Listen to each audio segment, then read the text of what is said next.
In Isaiah chapter 65, 17 through 25, God speaks through the prophet to a people longing for restoration. The people of Judah had experienced devastating loss when the Babylonians invaded their land, destroyed the Jerusalem temple, and carried many into exile. Though they eventually returned to their homeland, the second and third generations after their return found themselves in a changed world. Despite being back in their beloved Jerusalem for about 50 years, things weren't as they remembered or imagined. They felt lost and stuck between memories of a glorious past and an uncertain present. Do any of us understand this feeling well at all? Because we also live in a time of profound transformation, would you agree? Political polarization divides nations. Social media and artificial intelligence reshape how we communicate and relate to one another. Economic challenges force us to reconsider decisions affecting our well-being. And for many Christian denominations, including our own, declining attendance and church closures create anxiety about the future of the church. But rather than wringing our hands in despair, Isaiah 65 invites us to respond differently, to look with joy and anticipation toward the future potential of a new creation, a renewed and energizing church. This powerful passage offers us not just comfort in a time of change, but also a vision of what God's new creation in our church life might look like and how we can participate in bringing it to life. Let's begin with Isaiah's call to embrace joy. The scripture opens with this promise of renewal. For I am about to create new heavens and a new earth. The former things shall not be remembered or come to mind, but be glad and rejoice forever in what I am creating. These verses pulse with joy and expectation. Yet notice the gentle admonishment embedded within. Let go of the past. The prophet urges people to celebrate this new creation while releasing their grip on what has already been. We know that this isn't always easy. Like the ancient people of Judah, we often feel stuck between worlds, wanting to preserve what's familiar while knowing change is necessary. I ask us to revisit once again our recent meeting at the Eyork Regional Council gathering. At that workshop, we revealed some sobering statistics. Our United Church demographics skew older. We know that the attendance has dropped and is expected to fall to only 111,000 people in 10 years, with Sunday school numbers projected to fall to around 2,500 at that time, 2,500 at that time. Yet alongside this challenge comes hope. Our churches are growing more diverse, with attendance from minority communities expected to reach 35% by 2035. And some United Churches do have growing attendance and membership. This data recalls us to a balanced response: gratitude for our rich heritage that has nourished us, coupled with openness to new expressions of faith. We cannot live in the past. God is doing a new thing, and we're invited to participate with joy and hope rather than fear and resistance.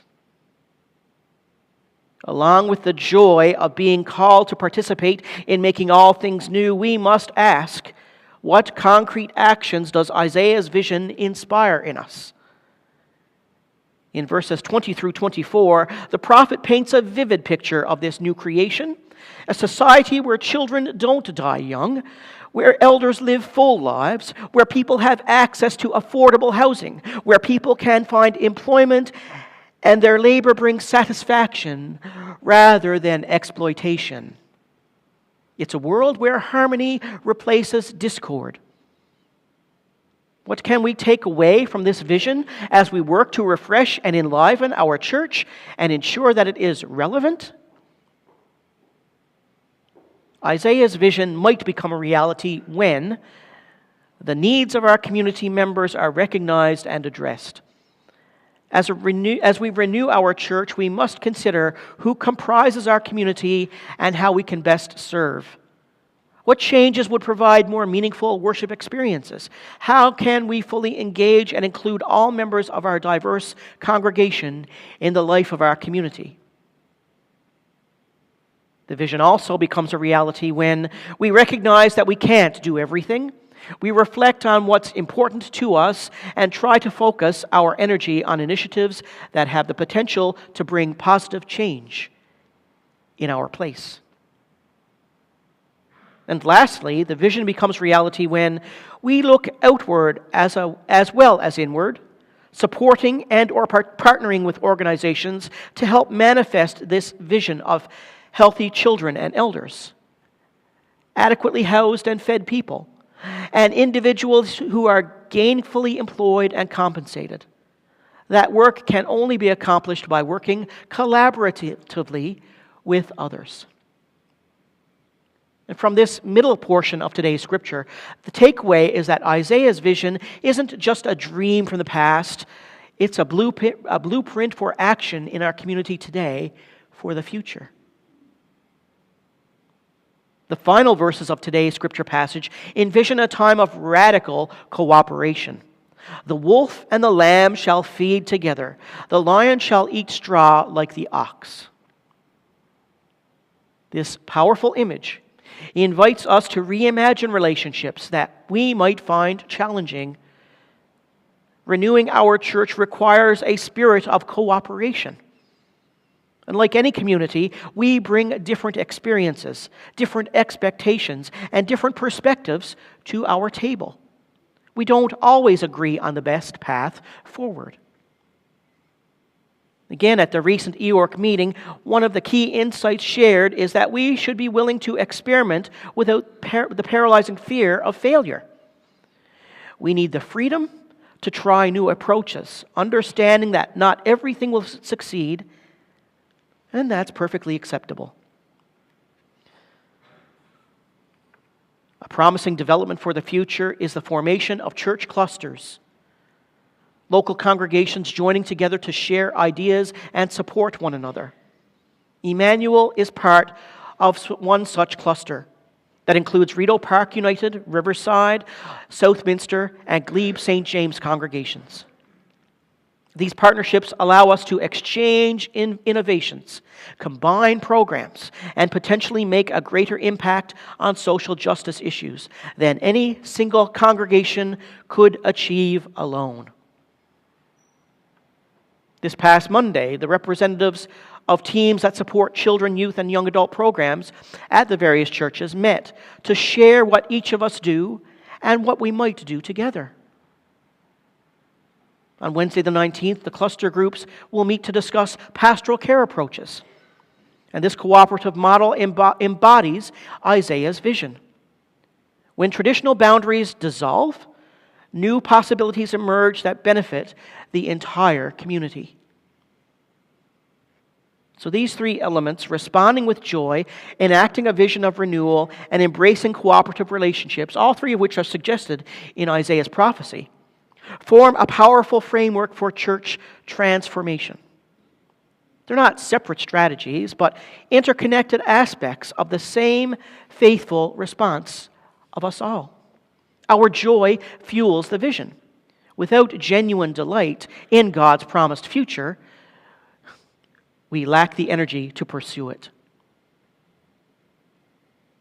Yes, we are changing, but change hasn't always been part of our journey. The church has never been static. It has always evolved to meet new challenges and opportunities. What remains constant is our identity as people of hope, just as the prophet and our wider community need us to be. So let's embrace Isaiah's vision with open hearts and willing hands. Let us release our grip on the former things so that we can be open to build the new heavens and the new earth God is creating among us. The new creation isn't just coming someday, it's breaking into our world right now through each act of justice, each moment of reconciliation, and each expression of inclusive community. And we get to be, and we are, a part of it. Thanks be to God.